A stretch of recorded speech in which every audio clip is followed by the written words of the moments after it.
Hello and welcome back everyone. जैसा कि last video में हम लोगों ने डिस्कशन स्टार्ट किया था नेटवर्क थ्रेट्स के बारे में एंड मालवेयर्स के बारे में। मैंने आप लोगों को बताया था कि मालवेयर्स जो हैं किस तरीके से आपके सिस्टम को इफ़ेक्ट करते हैं। वो वायरस की फॉर्म में भी हो सकते हैं, वर्म्स की फॉर्म में भी हो सकते हैं। वर्म में क्या होता है, ऐसे वायरसेस होते हैं जो आपके सेल्फ रेप्लिकेट करते हैं और इतनी फास्ट सेल्फ रेप्लिकेट करते हैं कि जिससे आपके कंप्यूटर जो है वो उसका स्पीड स्लो हो जाता है। ट्रोजन्स होते हैं। ट्रोजन हॉर्स जो है आपका एक तरीके का वायरस है जो आपको सम काइंड ऑफ यूआरएल के साथ बाइंड होके या किसी ईमेल के थ्रू आपके पास सिस्टम में आ जाता है और उसके साथ जब इंस्टॉल होता है वो आपके सिस्टम में, उस टाइम आपको शायद नहीं पता होता है, लेकिन वो बाद में आपकी जो है इंफॉर्मेशन आपको थर्ड पार्टी को पास करता है। तो इस तरीके के जो डिफरेंट काइंड ऑफ वायरसेस होते हैं, these are called malwares. Next आपका जो नेटवर्क थ्रेट है दैट इज़ एविसड्रॉपिंग। देखिए इसमें होता क्या है, it is an act secretly और stealthily listening to the private conversation. कई बार आप ऐसा देखते होंगे किसी भी कम्युनिकेशन, वो चाहे आपका टेलीफोन लाइन के थ्रू है, चैटिंग के थ्रू है, ईमेल्स के थ्रू है, अगर उसको कोई अदर पर्सन सुनता है या उसको अनऑथराइज उसका एक्सेस करता है तो वो एविसड्रॉपिंग कहलाता है। सो एनी लिसनिंग और private conversation communication of other without their consent. Eavesdropping is done through the telephone line के थ्रू हो सकता है, सेलुलर नेटवर्क के थ्रू हो सकता है, ईमेल है, instant messaging that is chatting. Okay, तो ये डिफरेंट काइंड ऑफ वे हैं एविसड्रॉपिंग के।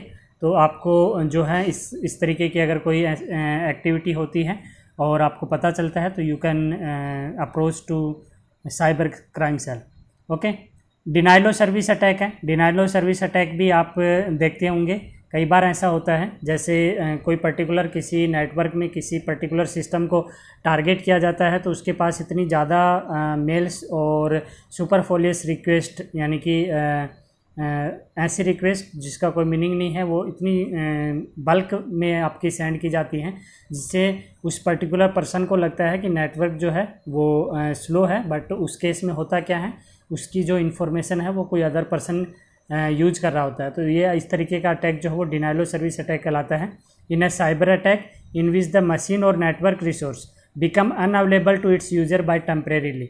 जो यूज़र है उसको लगता है कि वो सर्विस जो है वो टेम्परेरी अनअवेलेबल है, बट इन जो डिनाइल ऑफ सर्विस अटैक है that is typically accomplish by the flooding the target machine और रिसोर्स विद सुपरफोलियस रिक्वेस्ट।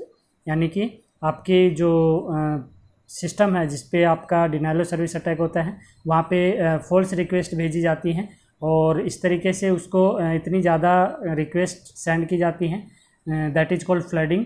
ओवरलोड हो जाता है आपका सिस्टम और आपको लगता है कि सर्विस जो है वो टेम्परेरीली क्या है, डाउन है, या फिर आपकी जो सर्विस है वो डिसरप्ट हो गई है, बट जो थर्ड पर्सन है वो आपकी जो इन्फॉर्मेशन है उसको एक्सेस करता है।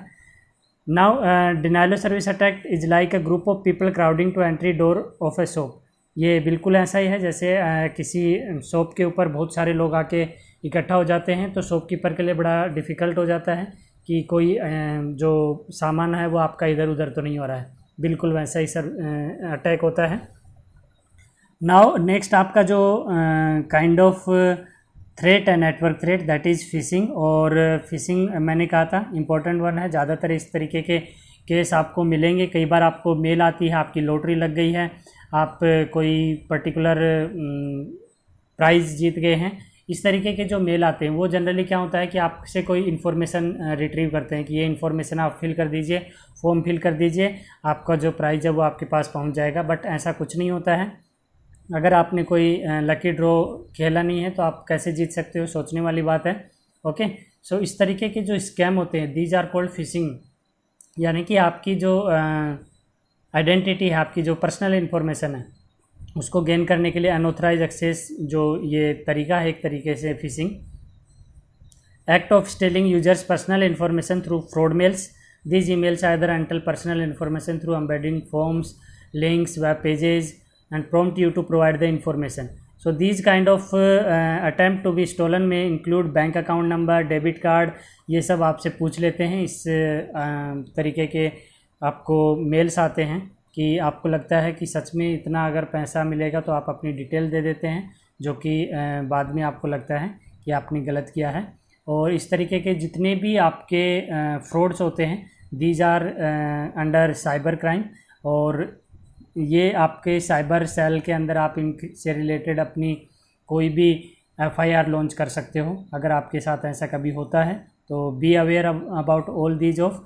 और मैं बता देता हूँ आपको किस तरीके के जो कॉमन फ्रॉड जो है आपको देखने को मिलते हैं, जिनको हम साइबर क्राइम के अंडर स्टडी करते हैं। So cyber crimes are the crimes related to the misuse of computer और internet such as theft, fraud, forgery. जो ऑनलाइन आप देखते हो the different thefts, frauds and forgery, these are under cyber crime. और अगर आपके साथ ऐसा होता है या होने की संभावना है तो आप साइबर सेल को अप्रोच कर सकते हो और अपनी FIR लॉन्च करवा सकते हो, सच दैट आप इन सब चीज़ों से बच सकें। So the IT act define cyber crime as a unlaw act where as computer is either a tool or target for both. Now some of these crimes are mentions here. जैसे किसी को भी स्पैम मेल नहीं भेजना चाहिए, that is under cyber crime. Hacking someone's account, किसी का account आप हैक नहीं कर सकते। Stealing someone personal information, phishing के थ्रू, जैसे मैंने अभी आपको बताया था कि फिशिंग के थ्रू आप किसी से कोई पर्सनल इन्फॉर्मेशन आप रिट्रीव नहीं कर सकते। Hosting site carrying loads of malwares, ऐसी वेबसाइट को आप होस्ट नहीं कर सकते, यानी कि अपलोड नहीं कर सकते जिसमें बहुत सारे मालवेयर्स हैं, वायरसेस हैं। Harassing someone through the mails, message और सोशल नेटवर्किंग, आप नेटवर्क या इंटरनेट या किसी नेटवर्क में किसी को जब आप कन्वर्सेशन करते हैं तो हरास नहीं कर सकते, that is also under cyber crime. Posting offensive content, कोई भी ऑफेंसिव कंटेंट है, कुछ ऐसा कंटेंट है जो आपको डिस्प्ले नहीं करना चाहिए, किसी भी वेब पेज पे, वेबसाइट पे, ईमेल्स के थ्रू नहीं सेंड करना चाहिए। अगर आप करते हैं तो वो साइबर क्राइम के अंडर आता है, आपके ऊपर केस हो सकता है।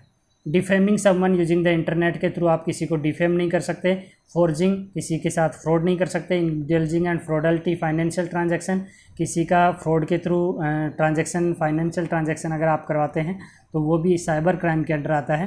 प्रोवाइडिंग मिसलीडिंग इन्फॉर्मेशन, आप अपनी वेबसाइट पे आप अपने क्लाइंट को कभी भी इंफॉर्मेशन से मिसलीड नहीं कर सकते, यानी कि गलत इन्फॉर्मेशन प्रोवाइड नहीं करवा सकते ऑनलाइन।